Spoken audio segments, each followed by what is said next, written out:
ಮತದಾರರ ಪ್ರತಿಯೊಬ್ಬರ ಒಲವು ಚನ್ನಪಟ್ಟಣ ಉಪಚುನಾವಣೆಯಲ್ಲಿ ಯೋಗೇಶ್ವರ್ ಪರವಾಗಿದೆ. ಯಾಕೆಂದರೆ ಅವರು 4-5 ಬಾರಿ ಈ ಭಾಗದಲ್ಲಿ ಇಂಡಿಪೆಂಡೆಂಟಾಗೂ ಕೂಡ ಒಳ್ಳೆ ಕೆಲಸ ಮಾಡಿ ಒಳ್ಳೆ ಹೆಸರು ಮಾಡಿ ಅವರು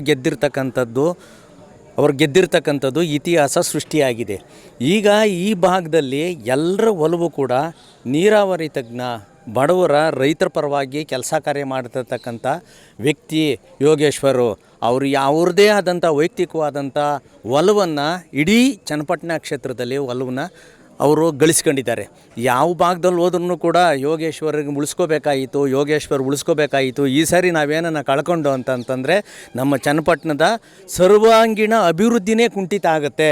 ಈ ಭಾಗದಲ್ಲಿ 2014 ತಿಂಗಳು ಮುಖ್ಯಮಂತ್ರಿ ಆಗಿದ್ದರು ಕುಮಾರಸ್ವಾಮಿ ಅವರು, ಏನು ಮಾಡಿದ್ದಾರೆ ಅಂತಕ್ಕಂಥದ್ದನ್ನ ಜನಗಳು ಪ್ರಶ್ನೆ ಮಾಡ್ತಾಯಿದ್ದಾರೆ. ಈ ಪ್ರಶ್ನೆಗೆಲ್ಲ ಉತ್ತರನ ಈ ಚನ್ನಪಟ್ಟಣ ಉಪಚುನಾವಣೆಯಲ್ಲಿ ಜನರೇನೇ ಕೂಡ ಯೋಗೇಶ್ವರ್ ಅವರಿಗೆ ಒಲವನ್ನು ಬರೀತಾರೆ. ಮತದಾರರು ಸರ್ವ ಜನಾಂಗದ ಒಂದೇ ಸಮುದಾಯ, ಎಲ್ಲ ಸಮುದಾಯದವ್ರಿಗೂ ಕೂಡ ಇವರು ವಿಶ್ವಾಸವನ್ನು ಗಳಿಸ್ಕೊಂಡಿದ್ದಾರೆ. ಎಲ್ಲ ಸಮುದಾಯಗಳಿಗೂ ಆಗ್ತಕ್ಕಂಥ ಸರ್ಕಾರದಿಂದ ಏನು ಸವಲತ್ತು ಬರಬೇಕಾಗಿತ್ತು, ಇವರು ಮಂತ್ರಿಗಳಾಗಿದ್ದಾಗಿಂದನೂ ಕೂಡ ಎಲ್ಲ ಕೆಲಸ ಕಾರ್ಯಗಳನ್ನ ಮಾಡಿಕೊಟ್ಟಿದ್ದಾರೆ. ಅವ್ರಿಗೆ ತುಂಬ ಒಲವಿದೆ. ಅವರು ಈ ಭಾಗದಲ್ಲಿ 100ಕ್ಕೆ 100 ಭಾಗ ಹೆಚ್ಚು ಬಹುಮತದಿಂದ ಗೆಲ್ತಾರೆ. ಸುಳ್ಳು ಕಾಂಗ್ರೆಸ್ ಪಕ್ಷ ಸಮುದ್ರ ಇದ್ದಂಗೆ. ಅದು ಸಮುದ್ರದಲ್ಲಿ ಉದ್ಭವ ಆಗ್ತಕ್ಕಂಥ ಎಷ್ಟು ಜನ ಇದ್ದಾರೆ. ಆದರೆ ಸ್ಥಳೀಕರಿಗೊಂದು ಅವಕಾಶ ಕೊಡಬೇಕು, ಯೋಗೇಶ್ವರವ್ರಿಗೆ ಕೊಡೋಣ ಅಂತಂತ ಹೇಳಿ.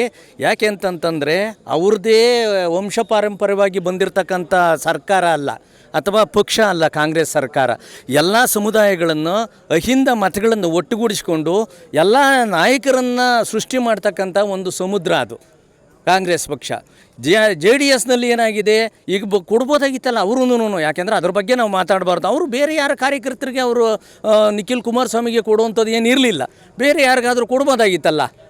ಹಾಗಾಗಿ ಕಾಂಗ್ರೆಸ್ನಲ್ಲಿ ಕ್ಯಾಂಡಿಡೇಟೇ ಇಲ್ಲ ಅಂತಂತಲ್ಲ, ಕಾಂಗ್ರೆಸ್ನಲ್ಲಿ ಇರ್ತಕ್ಕಂಥ ಕ್ಯಾಂಡಿಡೇಟು ಬಹುಜನ ಇದ್ದಾರೆ.